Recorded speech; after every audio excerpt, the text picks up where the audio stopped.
Welcome into Atlanta Falcons today. I am Tom Downey, subbing in for Thomas Mott. That way you guys can get an extra video on the Atlanta Falcons. It is almost June 1st, and that doesn't really mean that many things, but for the NFL, it does carry some noteworthy connotations. Namely, after June 1st, NFL teams are able, in some cases, to save more money with a release or a trade. So there is the possibility that the Falcons will cut a notable player or potentially more likely trade somebody. Now, the Falcons don't have to make any moves, but they do appear to be at least in a short-term rebuild after a not ideal offseason. So we're going to look at 7 noteworthy names who could be cut or traded by Atlanta in the coming days or even closer to roster cut-down time.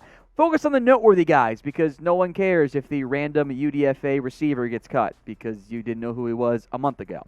Now, we are also trying to get to 7,000 subscribers. And if you haven't already, please hit that big red button and subscribe for more free Falcons videos from mostly Thomas Mott here on Falcons Today. I will make note, if you are a subscriber and you want a shout out, stick around until the end of today's video to find out how you can get one. Our first trade/cut candidate is the big name, Deion Jones. The Athletic has reported the Falcons are likely going to move on from Deion Jones, and the contract is the root of the cause here with the potential moving on. Now, I've seen 2 different numbers out there as it relates to Deion Jones. The savings cut is the same, 1.04, 1.07 million, somewhere in that range. There could be more money saved with a trade. I have it down at 10.68. I've seen it as high as 14.08. The difference there is a roster bonus that was paid to Deion Jones back in March, but it wasn't sometimes those roster bonuses are paid in March, but that's when they become guaranteed fully and they aren't actually given out. So there are some different numbers out there, whether it's the 14.08 to 10.68. Either way, there's a big gap right there between the release savings and the trade savings, and maybe there's even a path where a middle ground is found where the Falcons, if they are committed to moving on from Deion Jones, they trade him and eat some of his fully guaranteed base salary this year. That way they can still save some money, but get something back in exchange as well. Now, here's what The Athletic reported. Some NFL teams have held off on cutting or trading players until June to minimize the 2022 salary cap hit by pushing dead money to 2023. Count Jones is almost certain exit from Atlanta among the casualties. He has paid far too much money for far too little production and clearly isn't part of the team's long-term rebuilding plan.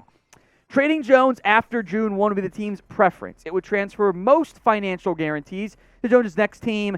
Dead money hit is only $5.34 million by getting another team to take Jones' guaranteed salary of $13.64 base and the bonus stuff that I just mentioned. Won't be easy, even for a low draft pick. I don't think Jones has been that unproductive, but for a team that has invested at the linebacker position this offseason, and for a team that is in a bit of a rebuild, and for a player coming off not that great of a year, specifically from a coverage standpoint in 2021 when he allowed almost 79% completion rate, it does start to make sense why a trade could go down or even a potential release. Look at what the Falcons did this offseason. You signed Rashaan Evans, you draft Troy Anderson, you sign Nick Kwiatkowski. That's 3 noteworthy additions at the linebacker spot.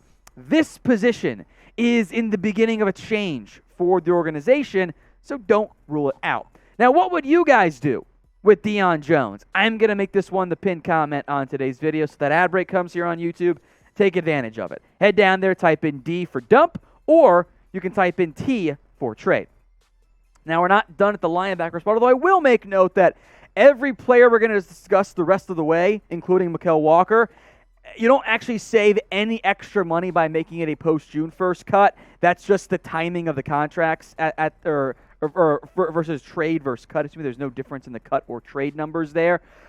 But at this point, if you're going to cut him, it's going to be a post-June 1st, even though you can designate it way, way earlier. Mikael Walker, next up here. He's flashed at various points, right? And as I mentioned, it's a reset time frame here for the Falcons at the linebacker spot. Not that much in savings with a cut or trade, but he fell out of favor last year, which I did find quite interesting. He played more on special teams, but he wasn't getting that much playing time, that much usage, and I was intrigued by that because I'm like, really, you're not going to play him more? You're not going to give him more opportunities?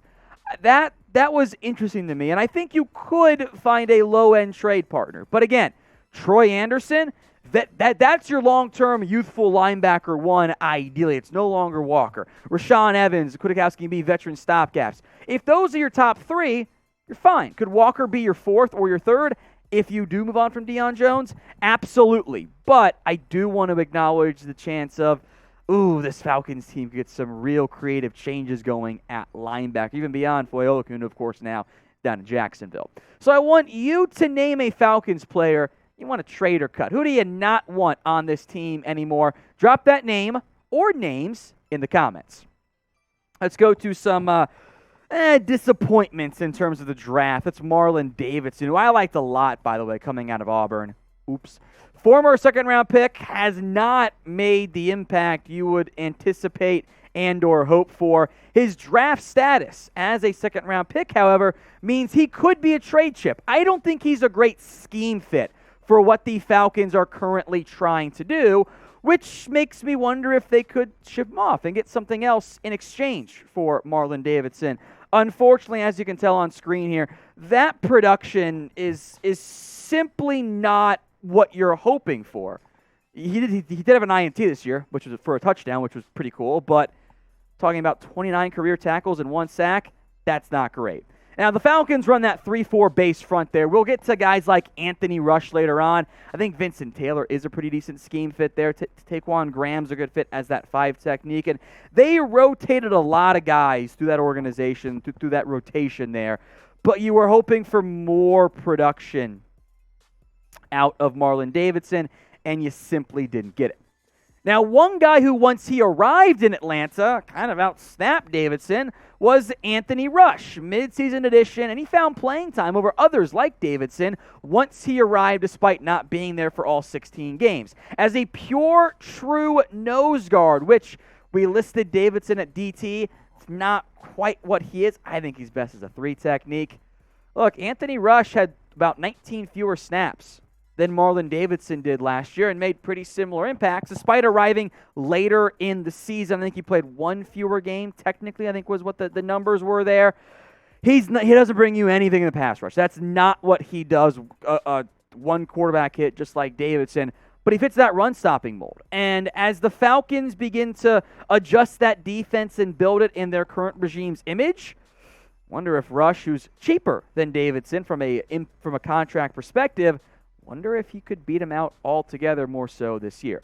So let's say the Falcons decide we're going to go a little bit lighter along the defensive line, and we're going to try to trade Davidson or maybe cut Anthony Rush. Who would you rather move on from? Type in AR for Anthony Rush or MD for Marlon Davidson. We're going to get to this position now. Center, Drew Dahlman and Matt Hennessy. I am unconvinced you need both. So I want you guys to pick one to trade. You're not going to cut him. This is a trade-focused portion here to wrap up today's video. Pick one to move on from. DD for Drew Dahlman as a trade candidate, or trade Matt Hennessy. That is MH. For a Falcons team that is not great along the offensive line, as many of you have made clear many a time in the comments, I don't know if you need to, I'll be honest, I think startable centers. I look at the offensive line, okay, you've committed to Jake Matthews. I like both Hennessy and Dahlman, as we'll get into more in depth here momentarily. Chris Lindstrom's probably fine. Jalen Mayfield, I don't want to be mean today. He exists. And Caleb McGarry, his 5th-year option was declined for a reason. And outside of drafting Justin Schaefer, the Falcons didn't really look towards the offensive line for help, given those younger guys, and it is a pretty young group overall, one more chance. I look at center, and I see Drew Dahlman, who wasn't great in pass protection in basically 1 game last year, but did fare very well, I thought, in the running game.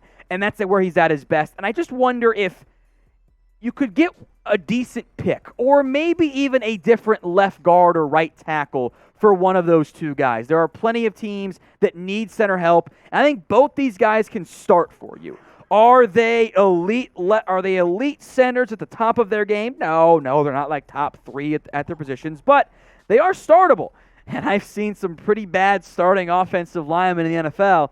Right, Giants? Right, Miami? So if I were the Falcons, I would at least explore this idea. Offer up your good starting center and one of your good starting centers. See if you can get another good starter elsewhere along the offensive line, or even just a better version of some of the not great groupings you have behind your current incumbents.